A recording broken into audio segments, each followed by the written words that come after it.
Bismillahirrahmanirrahim. Assalamualaikum warahmatullahi wabarakatuh. Kaum muslimin dan muslimat dimanapun berada, alhamdulillah di puasa kita kali ini kita akan membahas tentang hikmah berpuasa.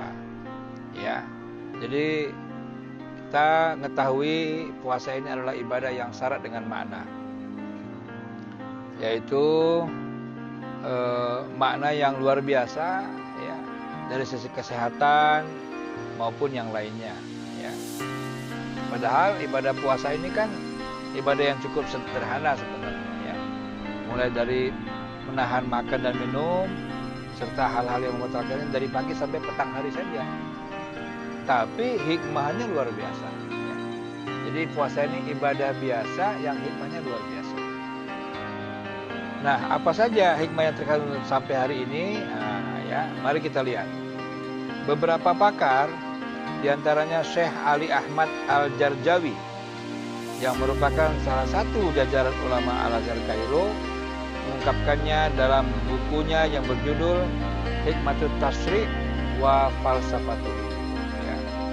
Dalam buku tersebut dikatakan bahwa ibadah puasa yang datang pada bulan Sa'ban tahun 5 Hijrah itu mengandung beberapa hikmah. Ya, yang pertama, ibadah puasa merupakan wujud syukur kepada Allah karena ia merupakan ibadah yang diwajibkan. Ibadah adalah sebuah nikmat yang Allah berikan kepada hamba-Nya agar mereka dapat selalu berinteraksi secara aktif kepada Tuhan. Andaikan puasa bukan sebuah ibadah, maka bisa jadi perbuatan menahan lapar dan haus itu tidak berarti. Dengan dijadikannya puasa sebagai ibadah, maka banyak sekali manfaat yang bertaburan dari ibadah tersebut. Ya. Jadi hikmah pertama adalah sebagai wujud rasa syukur kita. Yang kedua, puasa adalah alat untuk mengetes ketaatan dan amanah seorang muslim. Sebab puasa adalah ibadah yang khusus, di mana yang mengetahuinya hanya orang yang berpuasa dan Allah semata. Bisa saja orang berpura-pura puasa dengan menampakkan badan yang lemas. Bisa pula ia bilang ke teman-temannya bahwa hari ini dia berpuasa padahal tidak. Nah, jadi dengan tes ketaatan itu, maka ibadahnya pun luar biasa.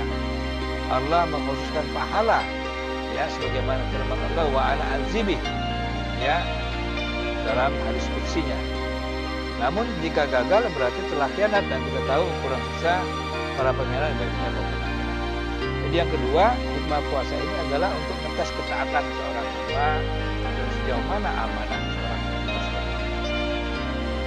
Yang ketiga, ibadah puasa dapat melepaskan diri manusia dari nafsu kebinatangan. Jadi dalam diri manusia itu, para kaum muslim dan muslimat, ada nafsu kebinatangan, ya. Dan itu bisa dilepaskan dengan berpuasa. Sebab binatang pekerjaannya hanyalah makan dan minum untuk mempertahankan hidupnya. Jika manusia berpuasa, maka ia berarti telah membersihkan jiwanya dari sifat kebinatangan dan mendekati sifat malaikat.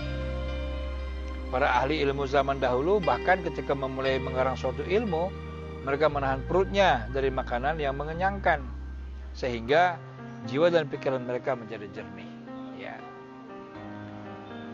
Ya, jadi itu ya. Yang ketiga, hikmahnya melepaskan diri daripada sifat kebinatangan. Yang keempat, hikmah berpuasa. Para dokter menyatakan bahwa manusia akan mampu makan dengan rakus tanpa batas. Ya, itu namanya manusia. Karena hal itu akan menjadi penyakit yang berbahaya bagi pencernaan. Ya, apalagi Rasulullah bersabda yang artinya perut adalah sarang penyakit dan diet adalah inti obat. Maka berikanlah setiap badan apa fungsinya. Ya. Jadi kalau terlalu banyak makan, itu makanya sarang penyakit. Sebagian al-hikmah berkata, barang siapa makan banyak, ia akan minum banyak. Jika demikian, ia akan tidur banyak, sehingga menjadi sia-sialah hidupnya. Nah, itu ya. Jadi hati-hati kalau makan itu jangan terlalu banyak. Kita sering melihat seorang dokter ketika memberi obat kepada pasien akan melakukan operasi diminta untuk mengosongkan perutnya dulu. Ya. maka puasa akan menyehatkan badan dan membantu melakukan penyembuhan penyakit. Ya. Jadi yang keempat untuk kesehatan. Hikmah yang kelima daripada ibadah puasa, puasa ini dapat melemahkan nafsu syahwat. Ya, nafsu syahwat juga merupakan salah satu kesamaan antara manusia dengan hewan. Jika seorang tidak mampu menikah dan takut terjerumus ke dalam lembah zina, maka disarankan banyak-banyak berpuasa. Ya, sebagaimana sabda Nabi yang artinya, wahai para pemuda, barang siapa di antara kalian yang mampu, yang belum mampu, ya, dalam biaya rumah tangga, maka yang mampu dalam biaya rumah tangga, maka hendaklah ia menikah. Barang siapa tidak sanggup, maka dia berpuasa. Dan itu adalah benteng baginya daripada maksiat. Hadis riwayat Muslim. Ya. Jadi anak muda yang belum sanggup memberi nafkah, kemudian belum menikah, banyak-banyak puasa. Karena itu bisa mengerem syahwatnya. Nah, yang keenam, yang terakhir, hikmah daripada ibadah puasa. Jika manusia dalam keadaan puasa, ia akan merasakan panasnya lapar, sehingga membuahkan rasa kasih kepada fakir miskin yang tidak bisa mendapati makan, yang bisa menutupi lapar dan dahaganya. Jadi ada muncul kasih sayang kepada orang miskin yang lapar. Ya. Nah, kalau kita bisa berbuka di sore hari karena ada makanan, maka bagaimana dengan kaum miskin? Ya buka dengan apa? Ya. Kalau kita ada puasa, ada berbuka. Orang miskin puasa, bukanya pakai apa? Ya. Nah, inilah 6 hikmah daripada puasa. Pertama tadi, mewujudkan rasa syukur kita kepada Allah. Yang kedua, mengatas ketaatan dan amanah seorang muslim. Yang ketiga, melepaskan diri daripada nafsu kebinatangan. Yang keempat, untuk manusia itu sehat, ya, melepaskan rasa rakusnya. Yang kelima adalah melemahkan nafsu syahwat. Dan yang keenam, membuat lebih sayang kepada orang-orang miskin. Demikian, sampai jumpa dalam live IG Ramadan hari berikutnya. Assalamualaikum warahmatullahi wabarakatuh.